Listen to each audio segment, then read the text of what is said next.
Dr. Elizabeth. How are you today, Patricia? Good to see you again. Good. So I hear we're going over these test results. Yes, I got everything back, and all in all, your results were not too bad. There's just a few things that we have to talk about. Okay. Your blood count was normal, which checks for anemia. Okay. And your potassium and your electrolytes, your liver were all fine. Great. Which means that nothing has affected your liver yet. Okay. But the one thing that really disturbed me with your lab results was that your cholesterol numbers. Your total cholesterol was 220, Ooh. which is high. Optimum is less than 200. Okay. But we even like it lower than that. Okay. Your triglycerides were 468, That doesn't sound which good. is very critical. Okay. Normal for triglycerides is less than 150. Oh, So wow. that's very high. Okay. Your good cholesterol, though, was 54, and that's good. Okay. We like that to be about above 50, so you're good there. Your bad cholesterol was not measured because when your triglycerides are greater than 400, they can't even measure your bad cholesterol. Wow. So we don't even know what that number is until the triglycerides come down. Can you tell me what that means, like the triglycerides being so high like that? What does that mean? The triglycerides are basically the fats in your blood. Okay. So it's usually eating a lot of fried food, greasy foods, things like that. And the other thing that also makes the triglycerides go up is lack of exercise. Exercise is actually very good for bringing triglycerides down. Okay. How about the cholesterol, though? It's at 400. That sounds like an alarming number. Well, your total cholesterol is 220. Oh, 220. Okay. The 400 was the triglycerides. Oh, all right. Okay. So, but remember, the total is a mixture of all the triglycerides, the good cholesterol and the bad cholesterol. Okay. So, because your triglycerides are so high, it's pushing your total up. I see. So, what we do is we have to really work on that and bring that down. Okay. And the other thing that showed up to be slightly elevated was your hemoglobin A1C. Hemoglobin A1C is a measure of an average blood sugar over the past 3 months. Okay. What happens is the blood sugar is, it fluctuates daily by what you eat. Well, not even daily, but probably by the minute. Right. And whatever you eat. If you eat something very high in sugar, it will go up, insulin gets released, and then it goes back down. Now what happens is when you're overweight, you become insulin resistant. So the insulin doesn't work as well as it should. So therefore your sugars tend to run a little higher during the day than they would if you had normal insulin. Insulin resistance, or not having any insulin resistance. As you lose weight, your insulin resistance actually gets better. And your sugars come down, and also high triglycerides is also shows us that. High triglycerides can also be due to insulin resistance also. Wow.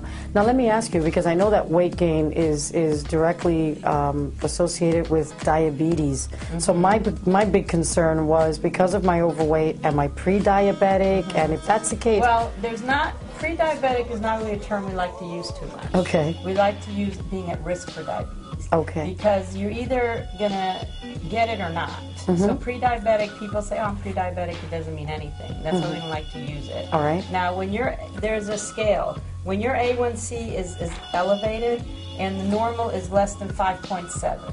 Okay. As it goes up, you're at higher risk for developing diabetes. I see. Until you hit the 6.5, which is actually diabetes itself by definition. Right. But as your A1C goes up, that means you're at higher risk.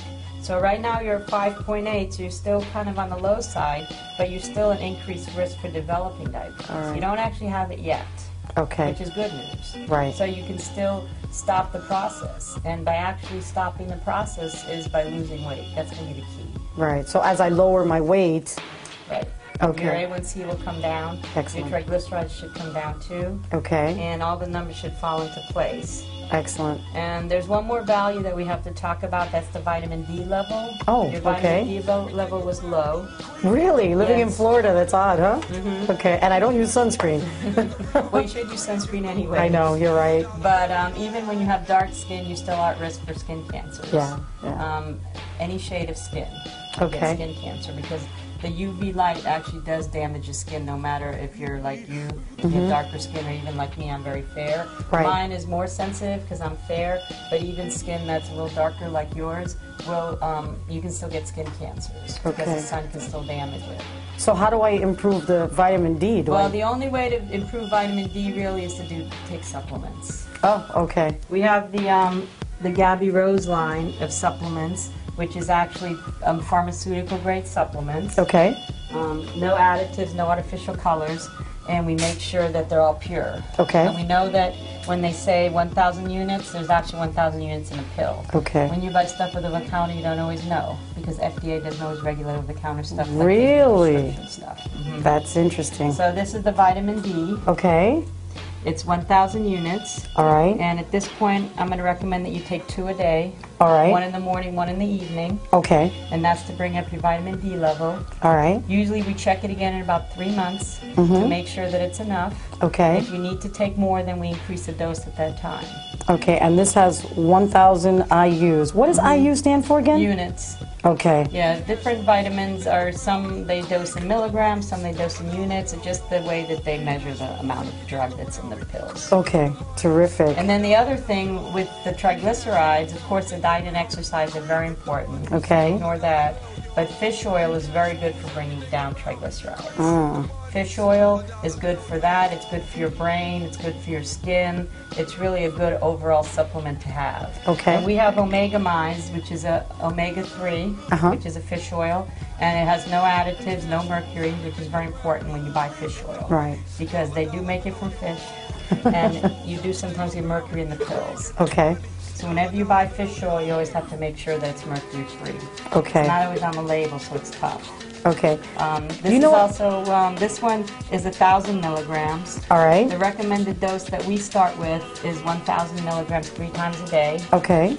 And then, like I said, we check the blood again in about 3 months because you have to give these things a chance to work. Sure. You have to give your diet and exercise a chance to work. Right. Nothing is instant. Right. And we check it again in about 3 months, and we make sure all the numbers are better. Okay. And then we can, adjust. We can always say take more, take less, depending on what your numbers are. But usually the 3 times a day is pretty much the recommended dose. So I take it morning, noon, night? Yes. Okay. I have, it's funny, are these like the gel caps or are these like solid? These are actually the gel caps. Now let me ask you, because sometimes I took them a while back, and the reason I stopped taking them is that like I would take them and... You burp up fish. Thank you. These you don't. Okay. These are actually not, I've been actually taking them myself, and I haven't burped up fish because you're right, you do, and you feel like you just ate fish. Fish, yeah, and if you're not a big fish lover... Even if you are, you don't want to be. You don't want to be burping up fish. But these don't do it. Okay. All the patients that have tried this, that I ask them, and they say no, they have not. This Okay. is because of the way they make it in the gel caps. Excellent. It doesn't really dissolve in the stomach. It dissolves later in the intestine, so you don't get that burping up thing. That's awesome. It seems that Gabi Rose really put a lot of attention to detail, because it's those little things that I guess, for example, with the omega, that stops people from taking it. So it's great that she developed a product where we're not, we're happy with. We work very hard on our products. Since we're working with a pharmaceutical company, we know it's a reliable product. Excellent.